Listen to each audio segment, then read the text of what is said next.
Forward Guidance is brought to you by VanEck, a global leader in asset management since 1955. You'll be hearing more about a VanEck ETF later on, but for now, let's get into today's interview. Very happy to say that I am joined by Nick Timiraos, Chief Economics Correspondent from the Wall Street Journal. We're recording the morning of Thursday, August 1st. Yesterday, on Wednesday, the Federal Reserve had its Federal Open Market Committee meeting. It had its statement. It had the Powell presser. Nick, of course, was there front and center asking Jay Powell a question. Sometimes I've done this where I've interviewed Nick or other journalists the day before. I actually really excited about what we're doing now, where it's kind of a after the meeting, and I get to hear Nick's analysis, what it was like being in the room, the sense. I was watching it. Probably a lot of people listening to this interview now listen to Powell, but it's definitely is a different sense to be in the room. Nick, I should just say, of course, is also the author of $1 Trillion Triage, a fantastic book about what the Federal Reserve and Congress did in 2020. I want to start, Nick, by saying if I had no context whatsoever, I wasn't aware of the economic data, I hadn't been listening to the Board of Governors or other regional presidents whispering about how, not whispering, saying in speeches about how it might be time to cut. I hadn't been paying attention to Waller giving a speech that was literally called Getting Closer, i.e. getting closer to cutting. I had no context whatsoever, and you just dropped me in yesterday's meeting or listening to yesterday's meeting. I wouldn't have thought that the market would perceive that as a terribly dovish meeting, and I wouldn't have thought that the market would assume that a September interest rate cut, which is the next meeting, was a virtual certainty. Going into the meeting, it was priced as a virtual certainty, and going out of the meeting, it was priced as even more of a virtual certainty. Now, according to CME, the market is pricing that it's more likely that the Federal Reserve does a double cut, a 50 basis point cut in September, than no cut at all. So I'm really glad that you are here to explain why do you think the market interprets that as so dovish? What were kind of the dog whistles, if you will, of that maybe I missed? Well, thanks for having me, Jack. You know, I would listen to your program to understand what the market was thinking. But what I would say in terms of what we heard yesterday was, almost it felt like almost every answer or every answer to the questions, he pointed to something that was dovish. So let's take inflation as an example. He said the recent inflation news was actually better than what we saw when inflation got a lot better at the end of last year because the recent disinflation has been more broadly based. I asked him about the labor market, and he said he didn't want to see any material, I think it was material cooling or any more material increase in softness than what we've seen. There was a follow-up question where he said, well, it wasn't that I don't want to see more cooling. I don't want to see more material cooling. So we don't really know exactly where that threshold is. I guess it's one of those things where you know when you see it. But nevertheless, that was dovish. When it came to how tight policy is, back in May, when a lot of people were beginning to have their confidence shaken about whether policy was really as restrictive as everybody thought it was back in January, Powell didn't really seem to lose his resolve there. And then yesterday he said he thinks you are seeing more evidence that policy is restrictive. That said, because a lot of the questions sort of said, I think the questions came more from the standpoint of, why aren't you cutting? Why didn't you cut today? What are you waiting for? There was a little bit of, defensiveness is probably too subjective of a term for me to use, but he would point to private final sales and GDP numbers. There was nothing bad in the GDP report last week. And so I think what you're getting now is, the market is trying to be forward looking. And even though, consumption was good, the things that have been weak, manufacturing, housing didn't get that much weaker in the first half of the year. You're just seeing more signs that say, where are upside risks coming from? It's harder to point to those now, certainly than 3 months ago. And you do see, whether it's claims, the JOLTS numbers this week, the ECI numbers this week, you just see a labor market that doesn't look to be hot at all. It's solid, sure, And so, maybe that, again, I would defer to your other guests about why the market reacted the way they did. But Powell sounded dovish yesterday to a lot of the people that I spoke with after the meeting. Did he sound dovish to you? It's not really my place to, Mhm. I try not to form an opinion on that. I mean, it doesn't really help me in my work. To be honest, I think he's sounded pretty much consistent over he's spoken a lot since the June meeting. So you have the June press conference, you have Powell at Sintra, you have the 2 days of testimony, then you have the Rubenstein event. And every time he spoke, he seemed optimistic, setting more progress. Uh, you know, all of those had, marginally dovish read throughs. And in between each public communication, you had more data coming in that also sort of supported this idea that, we're not talking about a no landing anymore. We're talking about either a soft landing or more weakness. And so that also kind of allowed him, to sort of continue in that direction of sounding, at least more optimistic on inflation or seeing a stronger foundation for a cut because of what's happening on the labor market. Right, and I know you don't want to report too much on what the market is pricing in, because the market can definitely get ahead of itself, and it has gotten ahead of itself for pretty much this entire hiking cycle in terms of pricing too many cuts that the Federal Reserve ended up not doing. But the Federal Reserve does pay attention to what the market is pricing, because that is a lot of how, as I've learned from you and others, that if the 2-year rate goes down because it's pricing in a lot more Fed cuts, that is a lot more easing than if the Federal Reserve actually was going to change the overnight rate, and that matters more than is it going to be in July or September. So I have a theory that I want to propose to you, that the market is always wants to reach certainty of, oh, there's a 60% chance cut, 40% chance no cut. It wants to go in a certain direction. So it's going to lean towards that 100%. And that in the context, if the market is indicating 70% chance there's going to be a cut and Powell doesn't say something, that kind of indicates the Federal Reserve's blessing of current market pricing. Am I totally off base? Or do you think there's something to what I just said? No, I mean, you're right that financial conditions are what this is all about. And so the Fed has to pay attention to what the market is expecting.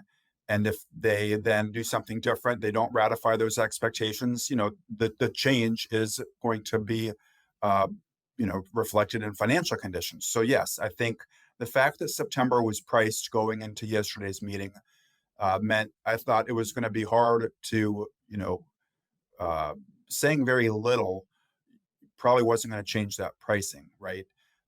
And yet, I thought the changes, there was some debate after, right, between 2 and 2:30 over, well, how do we read this statement? Some people thought it was dovish, some people thought it was hawkish. It's all about what you were expecting going in, of course. And so, you look at the changes. I think there were 7 changes, Mhm. and pretty much all those changes were in the dovish direction. The only change and really it was a non-change that was seen as hawkish, was in the third paragraph, the forward guidance, the gain greater confidence sentence. Some people had been looking for a stronger hint.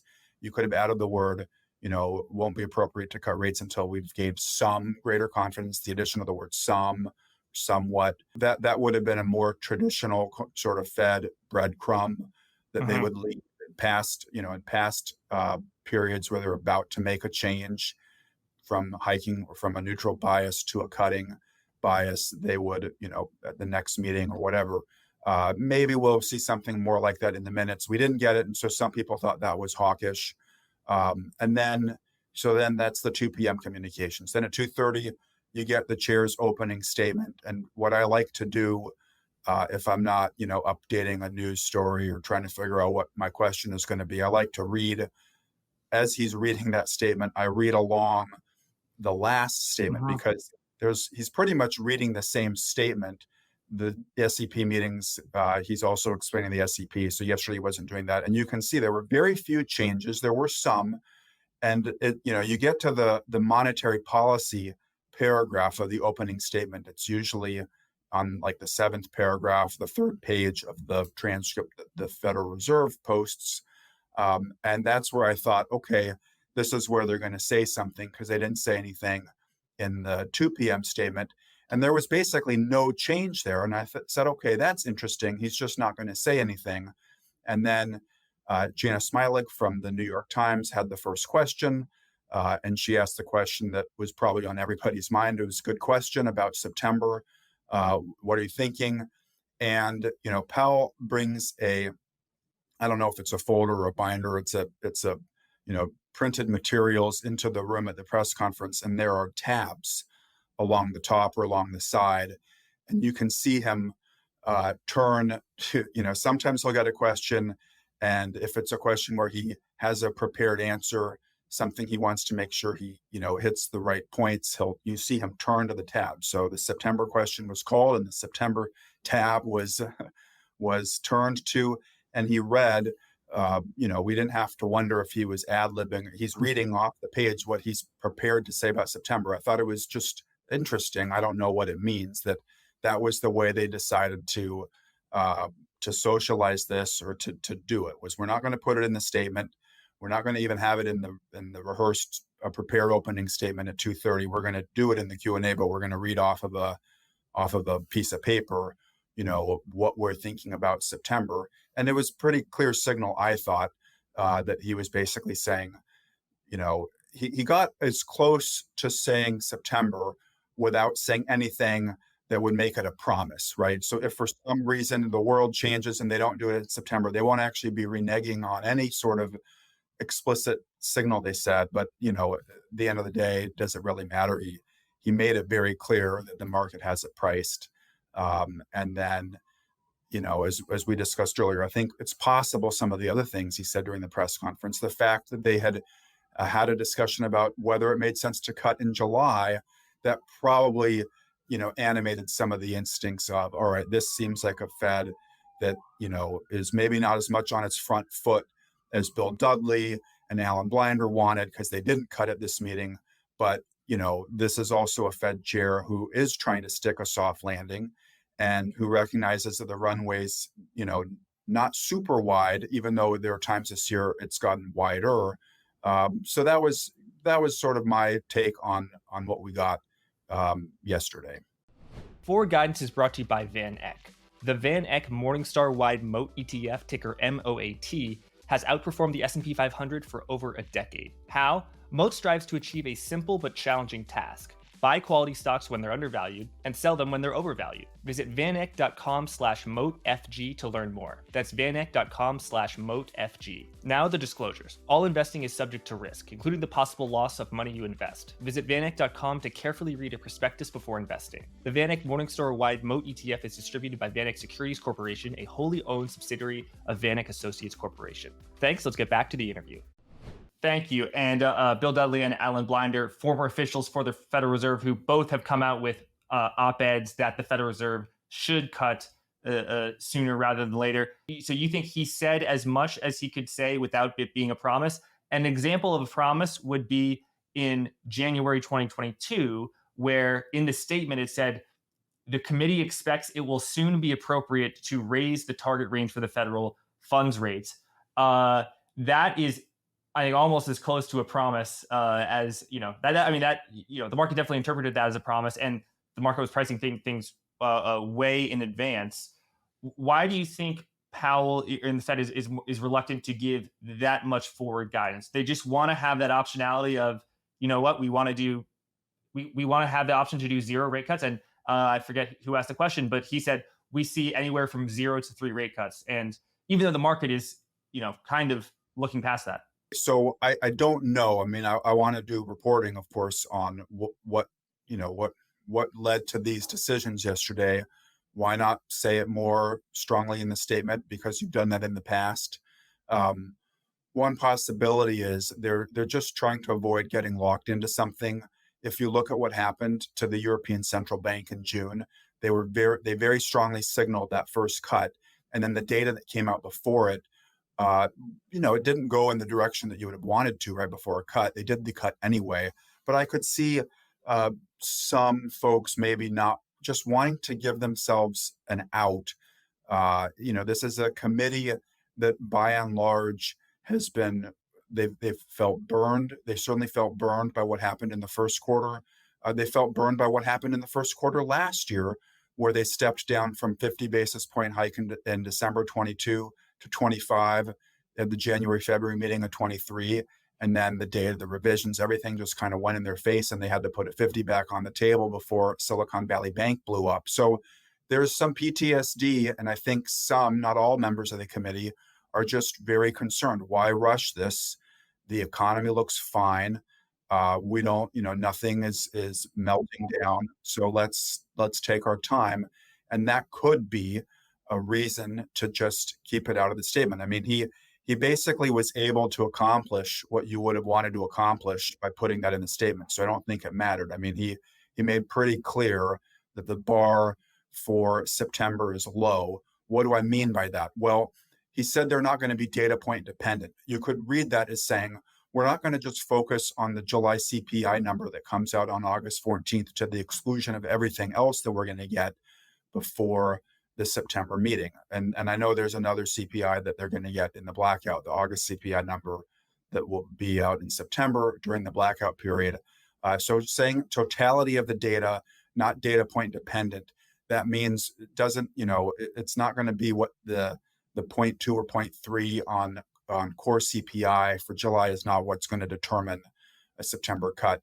They're giving themselves plenty of flexibility there. I think, to your opening comments about the market now pricing in 50, I mean, the market has so jumped ahead. Of course, you're going to go in September, but there's an employment report out tomorrow. What if the unemployment rate goes up to 4.2 or 4.3? No matter what happens with payrolls, there are people who think the Fed's not going to want to see that. And so does that put a 50 on the table? I thought Powell yesterday, he did get a question about whether you would start with a 0.5 percentage point cut. And he immediately closed the door and almost turned the bolt, locking that door closed. No, that is not what we're thinking. They still have in mind some kind of mid-cycle adjustment like what they did in 2019, where they cut rates a few times. I think it was 3 times in 95, 96. They did 3 cuts after having done a pretty aggressive series of rate increases. Maybe it's not 3 this time, maybe it's more, but it's not, he doesn't have a 50. But then he gave a very quick answer to that question. He was, they called on the next person, and then he sort of went back, and I thought he unlocked the door. He kept it closed, but he was like, well, you can't rule anything out. So they're in a mode here where the market may begin to test them if we see weaker data, especially on employment. And we just don't know whether, we've spent a good part of this year first figuring out the reaction function around cutting, just on the basis of better inflation. Then we spent some time figuring out the reaction function for, well, what if inflation actually isn't good enough? How long are you holding? And now it does feel like the market is going to be pushing to understand the reaction function better around not when you cut, but what's the pace, and really, what do you do if you get the weakness that you're saying now you don't want to see? One final point on that, Chris Waller's speech, I thought it was interesting because he did the scenario analysis at the end of the speech, but it was only for scenarios where the labor market is doing fine, right? He basically said if inflation's really good, if it's like it was in May and June, I'm completely paraphrasing what he said, but if it's like it was in May and June, then we can cut. If it's really not good, then we don't have to cut. And if it's sort of in the middle, then we'll just have to play it by ear. But those all assumed, 4%-ish unemployment, claims not making some break higher. So we don't really know how they would react if they were in a situation where things seemed like they were weakening more than they were anticipating. Right. And I guess the market is assuming that it would have to be a pretty hot inflation reading, or pretty high inflation and high nominal growth readings for there to be no cut.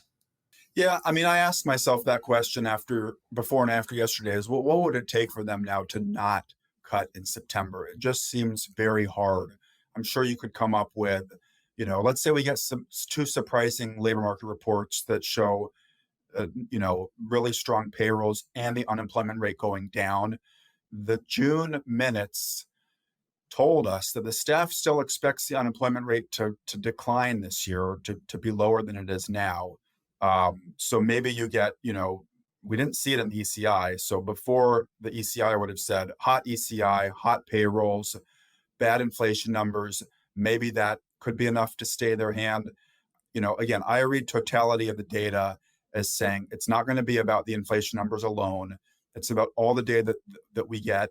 It's also about the inflation data that we've just gotten, which was pretty good. So you might even think that the May and June numbers were strong enough to make them more resilient.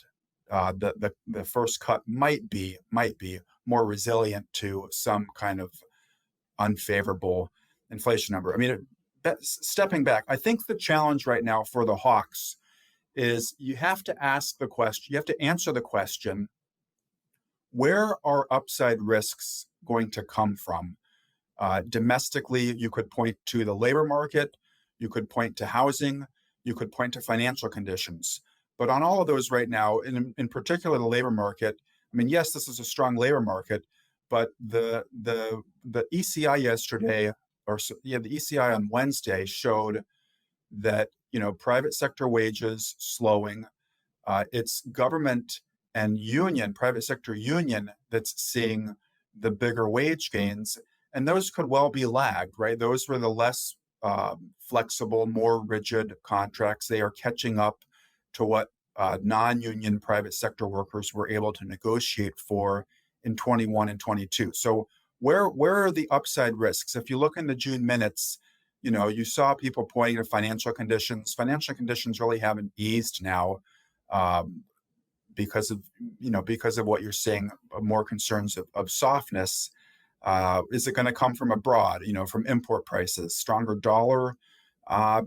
Harder to see that. Oil prices, they don't seem to be knocking on upside risk territory. Maybe you could point to freight and supply chains. But because I think it's harder to make an argument, where are the upside risks to inflation? And you can now point to more downside risks on growth and hiring. I think that's why the hurdle to cut in September, the market has figured out that there's a very low bar there, and Powell didn't say anything to raise that bar yesterday, even if he wasn't as dovish as some of the people I talked to who probably thought the Fed made a mistake by not cutting yesterday would like to see the Fed be right now.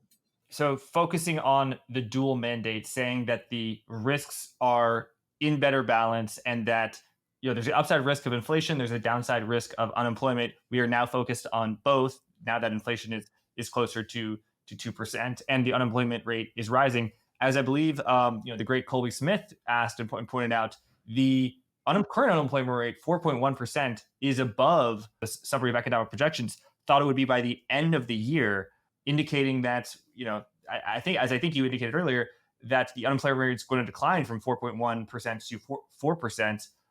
But as you know, often when the unemployment rate goes up, it continues to go up, and then it has this pattern.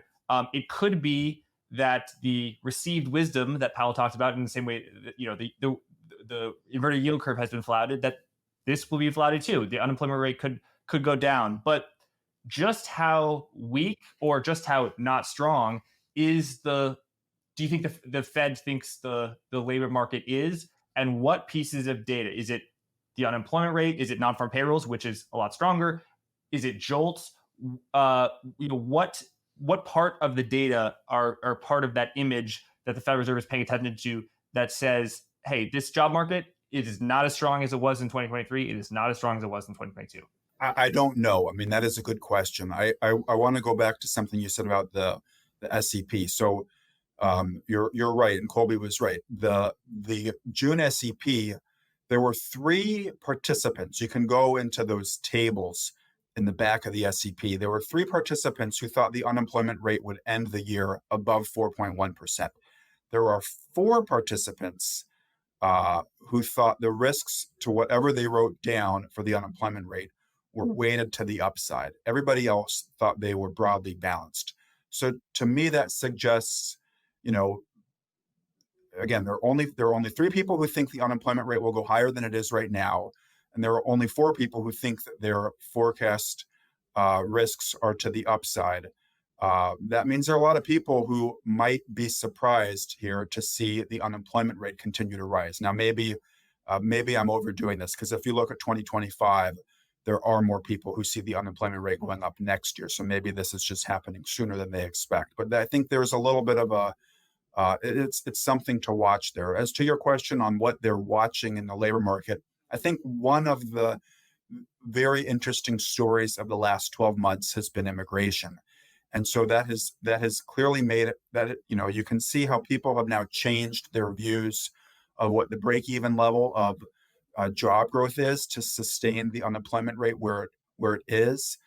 There's research at the San Francisco Fed that suggests the break-even rate monthly job growth normally would be below 100,000, 60 to 70,000. But right now, because of higher immigration, it could be closer to 200,000. Ernie Tedeschi at Yale University, former CEA staff in the Biden administration, he thinks that the break-even rate could be even higher, as high as 300,000.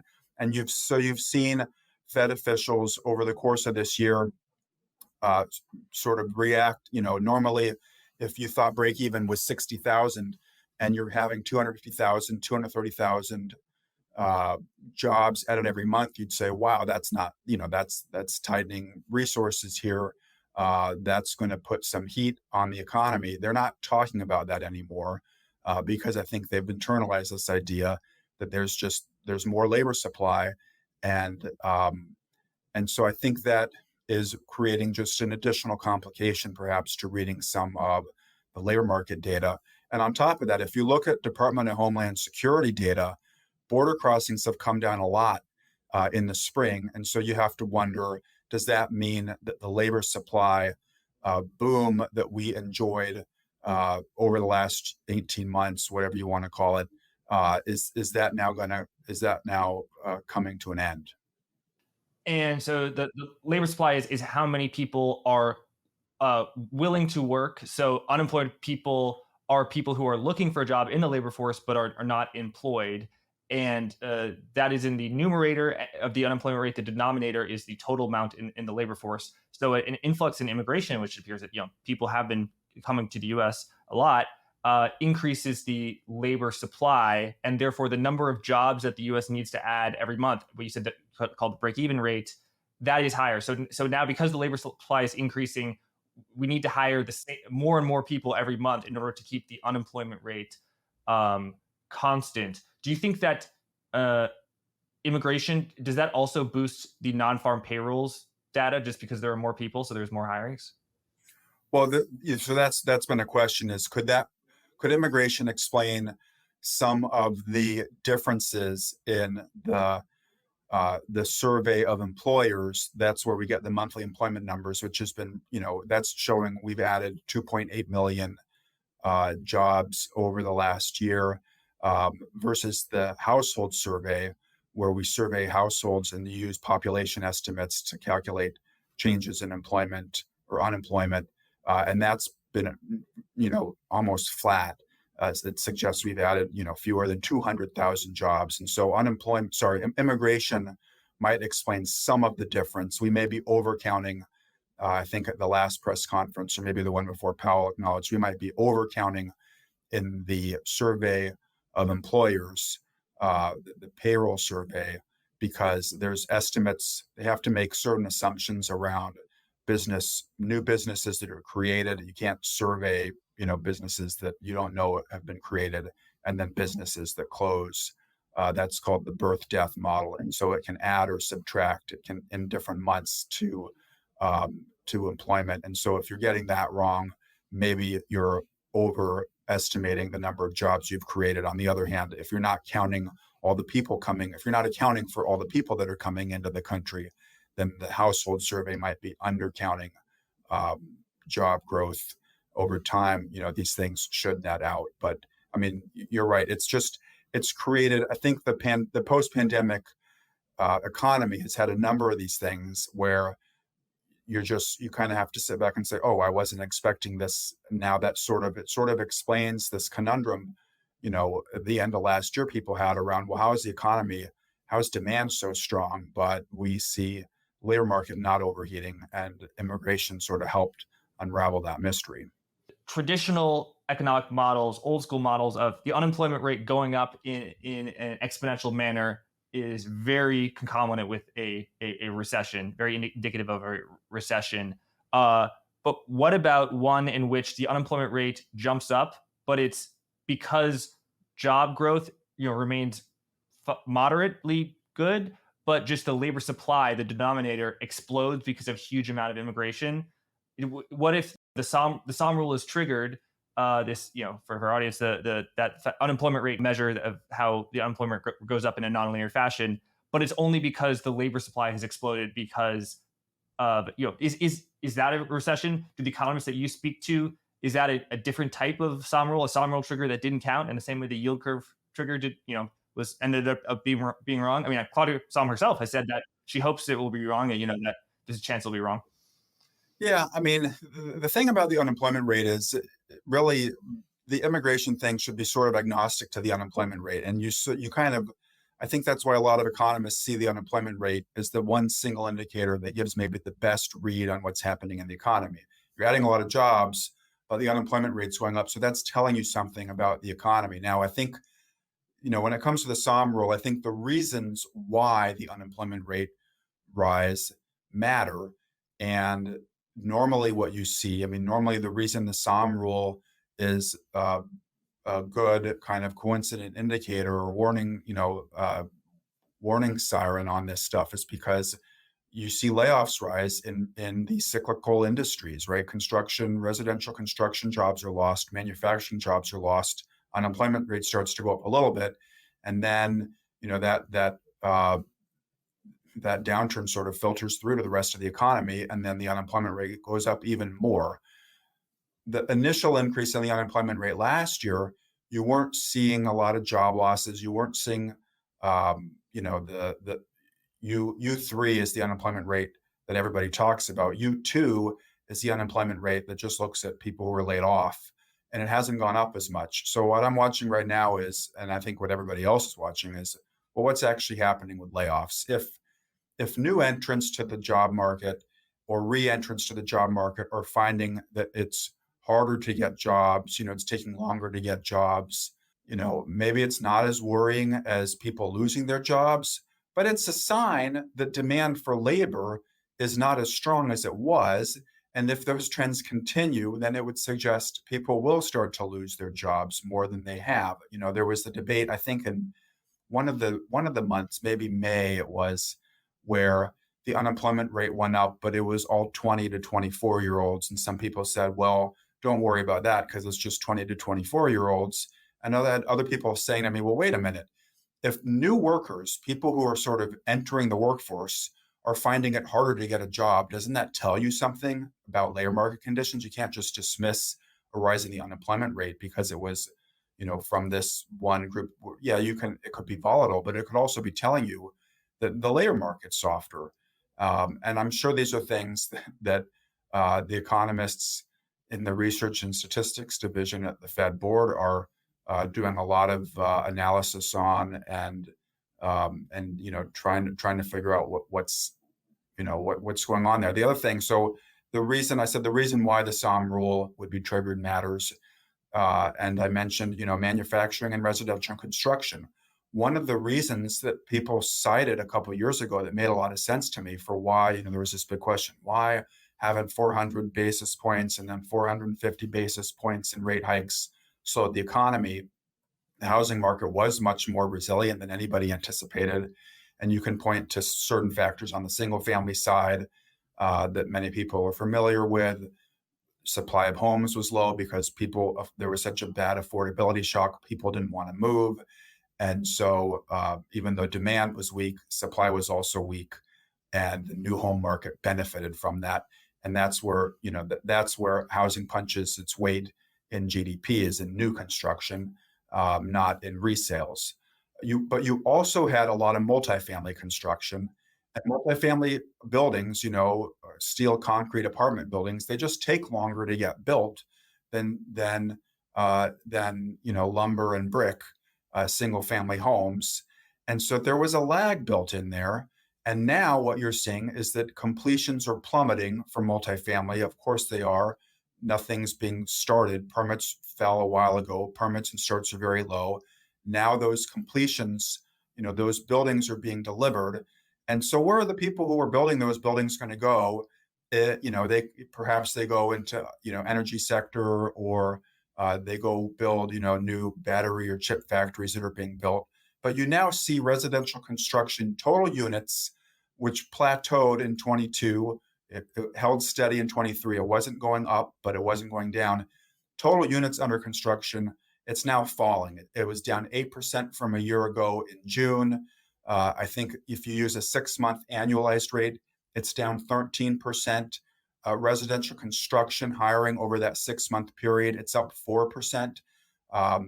Maybe, it's not one for one in terms of construction units and jobs, but you have to wonder if maybe that was just a lag, right? That was just something different about this cycle that sort of buffered or attenuated the transmission of higher interest rates into residential construction. But maybe now you're seeing it, and that would be a reason, not to ignore the SOM rule here, even though maybe the first, 30 basis point increase in the unemployment rate last year wasn't quite as alarming. Hello, everyone. Permissionless 3 is coming to Salt Lake City on October 9th. The event for crypto natives is heading west, and we are bringing the biggest names in crypto together for an insane, can't-miss event. Hear from more than 200 industry titans, including Balaji, Mike Novogratz, and Dan Tapiero. The conversations at Permissionless will be covering the hottest themes in crypto, including modularity, restaking, the Bitcoin and Solana ecosystems, AI and crypto, rollups and L2s, institutional adoption, and of course the November election that will be right around the corner. We couldn't be more excited about this event. Get your ticket today and make sure I get some bragging rights by using my code FG10 to get 10% off. That's FG10, stands for Forward Guidance. I want to see you there. Do it. It's going to be at one of the most beautiful places in the United States, and everyone's going to be there. Van Spencer's going to be there. Jim Bianco's going to be there. VanEck's going to be there. So what are you waiting for? Get your tickets now by clicking the link in the description and use code FG10. Back to the episode. And yeah, that the housing sector, of course, being something that's one of the most parts of the economy that's the most sensitive to interest rates, which the Federal Reserve controls. A lot of stuff such as healthcare is giant, and much less interest rate sensitive. All right, so Nick, now I want to turn to a topic that I'm really excited about. Something that I often try and avoid, which is politics, but it is unavoidable now. President Joe Biden no longer running. Vice President Kamala Harris is running for president against President Trump, of course. What pressures does this put on the Federal Reserve if, as the market widely expects, and the Fed indicated that it is prepared to do, the Fed starts to cut interest rates in September? Do you think people will accuse the Fed of being politically motivated, either to help the Democrats or to help the Republicans? And if so, do you think these people are wrong? And tell us why.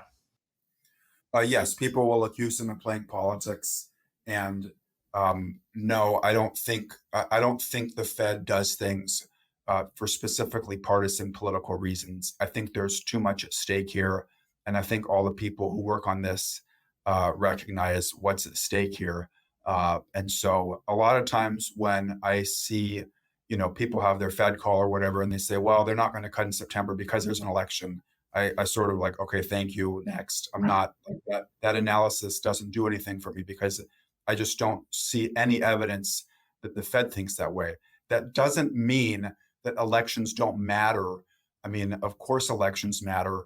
And so I think what it does is it puts a premium on communication. I mean, the Fed chair has been speaking a lot this year. He did 60 Minutes in February. He's done fireside chats almost in between every meeting.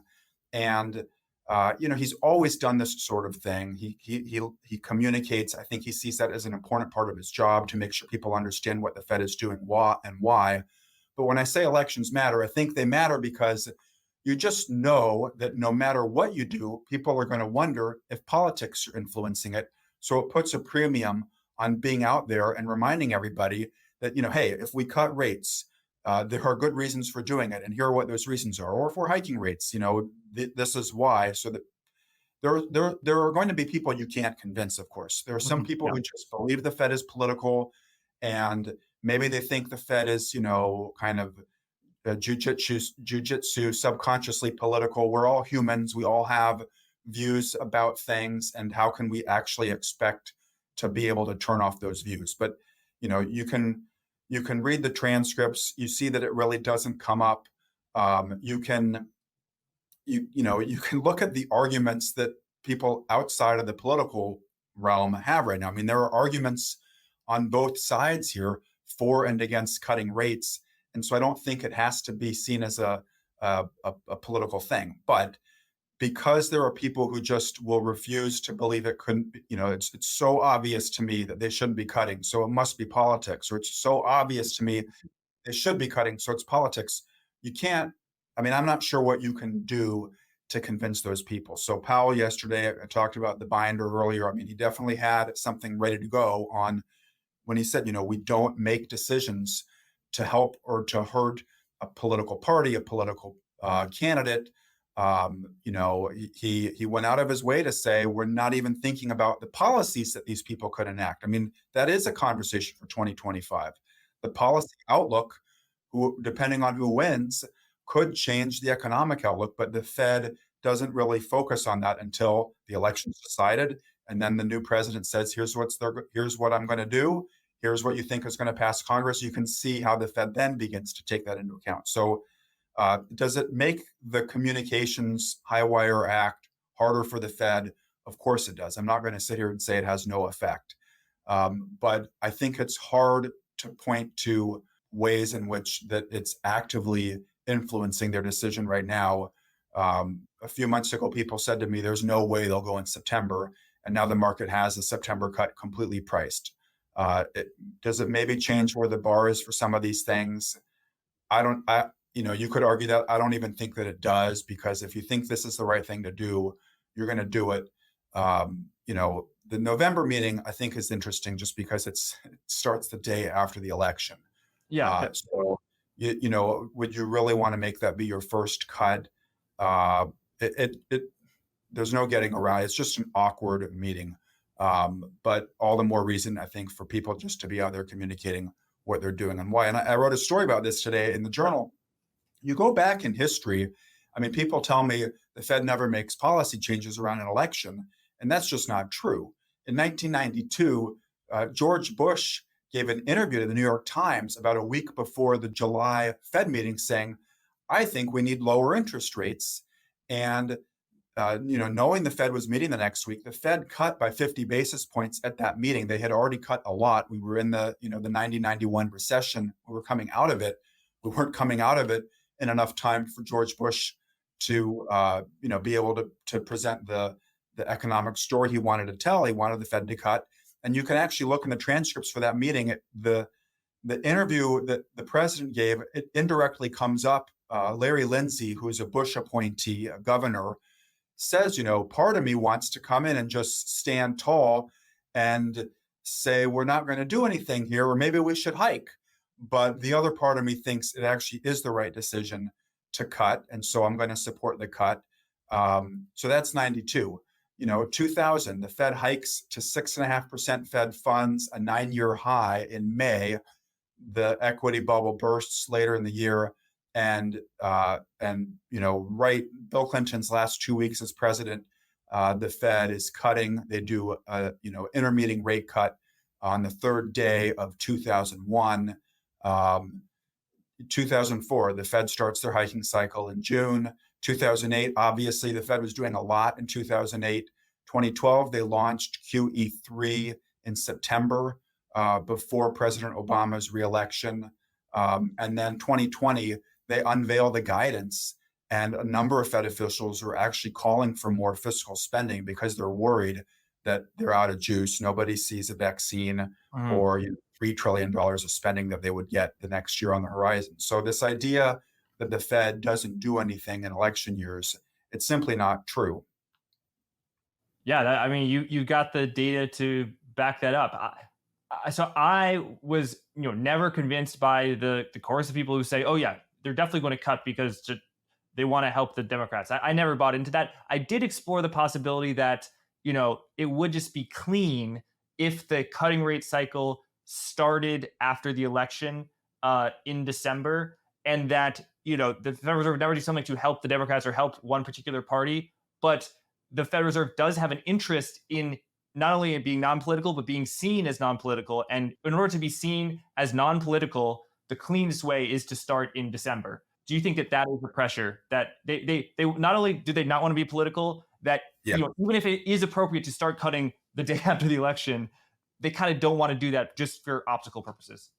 Well, in a perfect world, they would love to just be a complete wallflower and have nobody here wondering what is monetary policy going to do. I mean, the last place they want to be would be a situation where you're talking about, extremely urgent, intermediate cuts or something. That I'm not suggesting that's on the table right now, but you wouldn't want to have to be. I mean, look at 2008. That's a perfect example. You don't want to be running around doing things right before the election, but you also don't want. I mean, they have they've they think they have a chance here to pull off a soft landing. Not saying it's the base case, not saying it's going to be easy to do. They may have already missed the landing strip.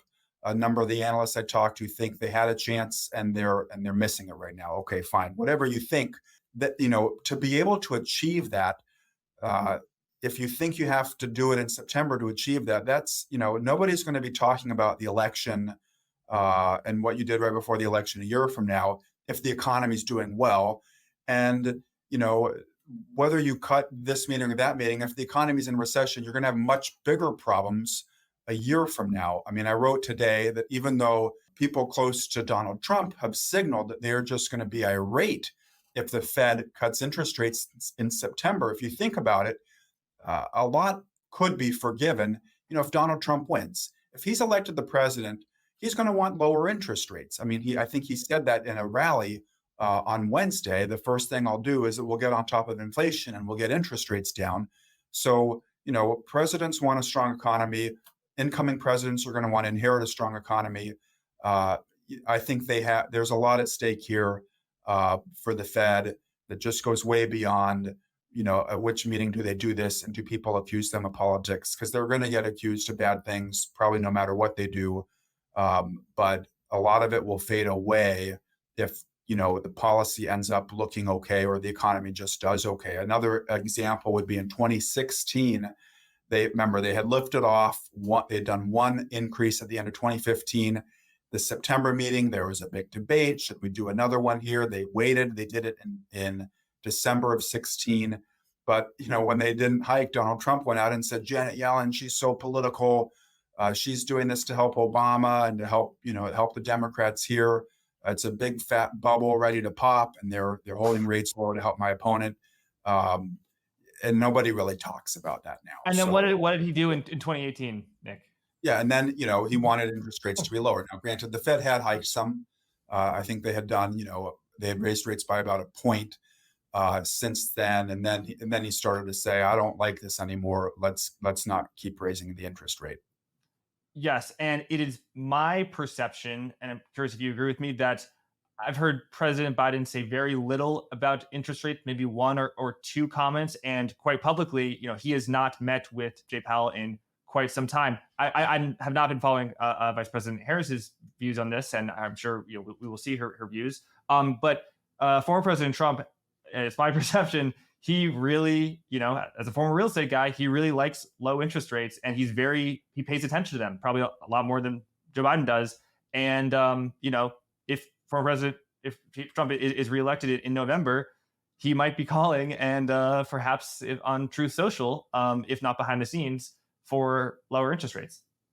I mean, I think it's safe to say we've probably never had a president who understands better the impact of 25 basis point increase or decrease in overnight borrowing costs, right? I mean, this guy is he made his money in real estate. That's where he that's where he started out. In a world where Trump gets reelected, what's how do you envision the Federal Reserve and the executive branch communicating and working together?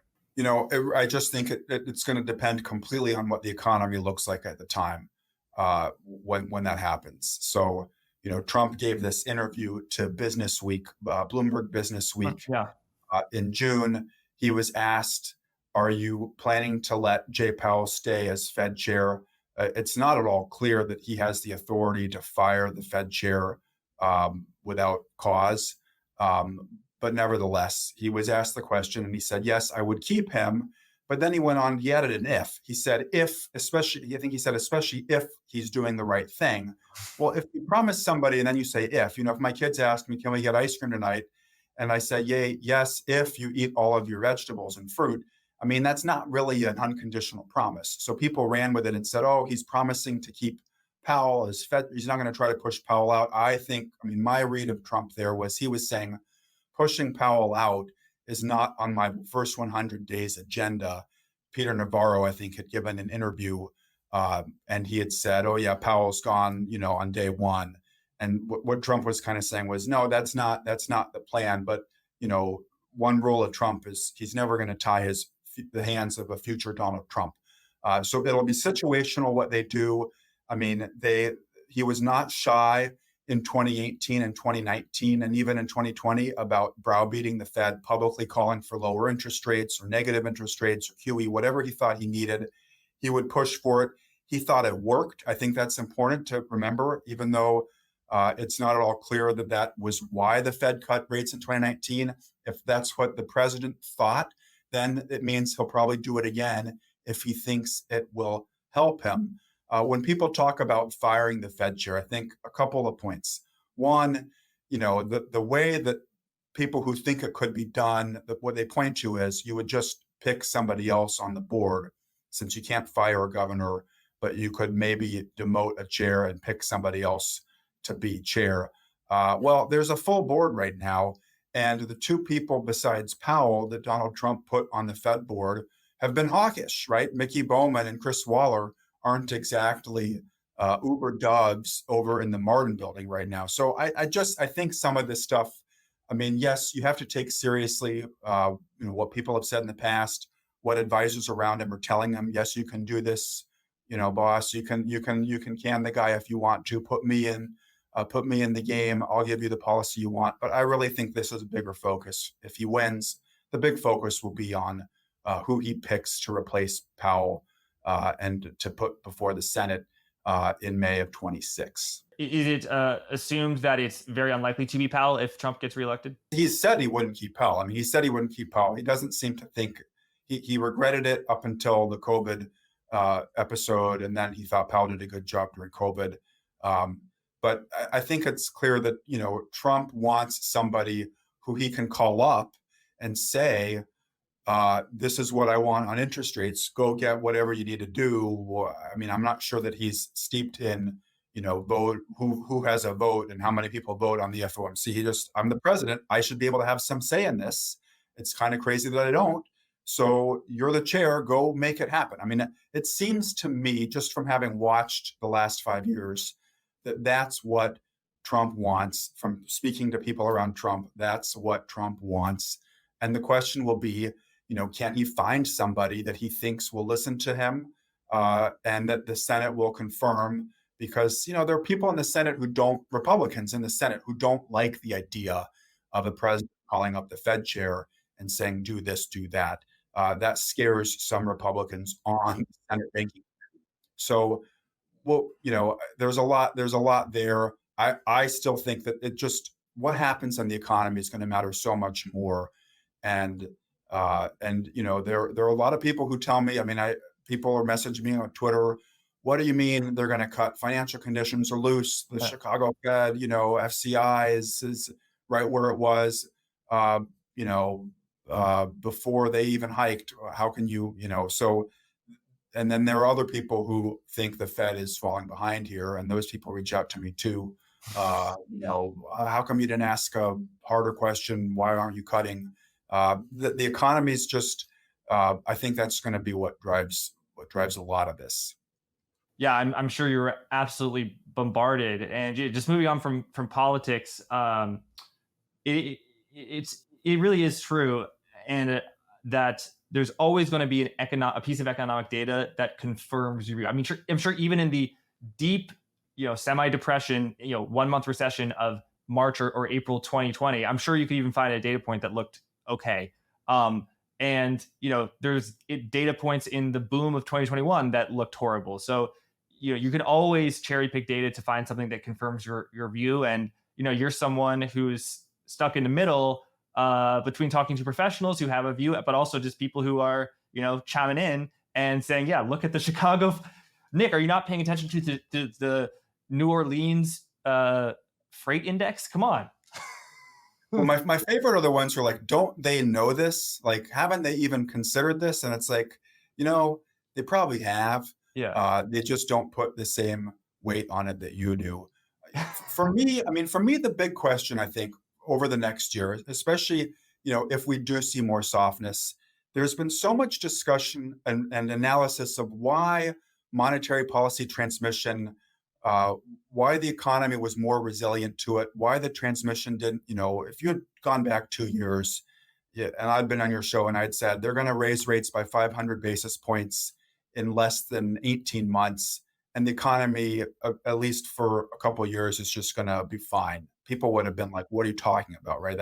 People thought 300 basis points in early 22 was going to do a lot of damage. So the economy has had these buffers. People turned out debt, businesses and households turned out debt. Um, I wonder about what happens if things slow down. Everybody sort of assumes that 3 or 4 cuts here, well, that'll fix everything.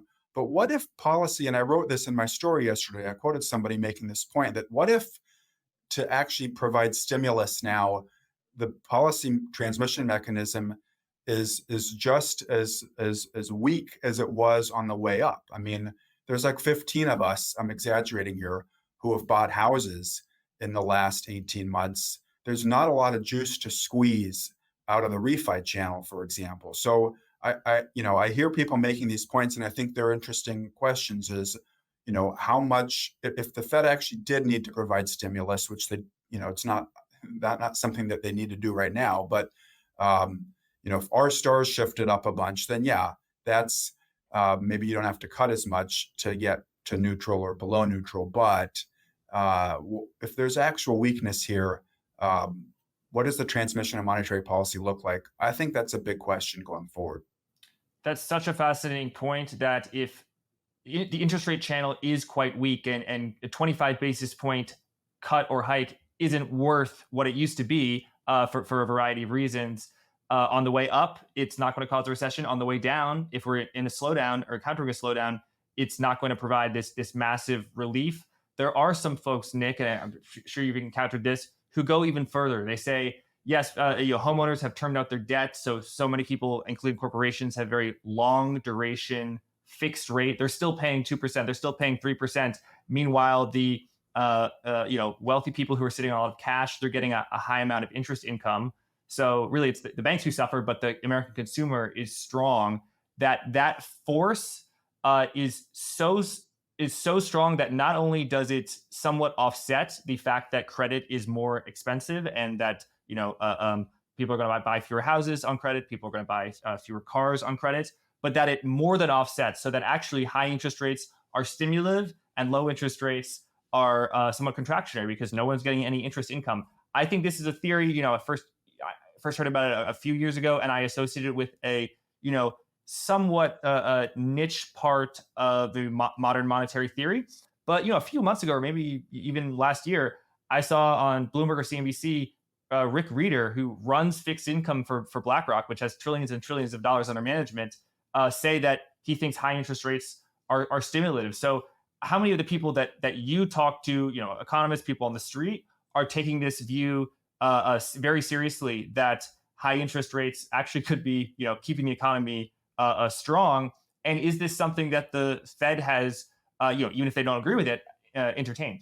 Yeah, I'm not sure. I'm not sure about that. I mean, one person's interest payment is another person's interest expense, so it really should net out unless you're having some different differences abroad, right? Where the interest income is being received domestically and the interest expense is being paid abroad.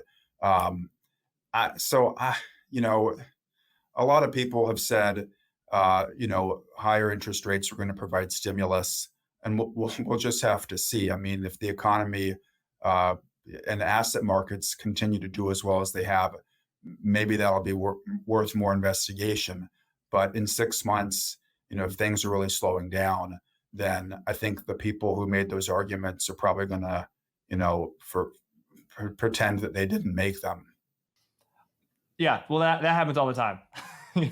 I also am not too convinced by the fact that high interest rates are actually stimulative. I think who are the people who are getting all this extra income? People, it's wealthy folks, and who are the people who are paying on our average higher debt cost? It's people who have less money, who have a higher propensity to spend. So like if Bill Gates is used to be getting the Fed funds rate of 0.25%, and now he's getting 5.5%.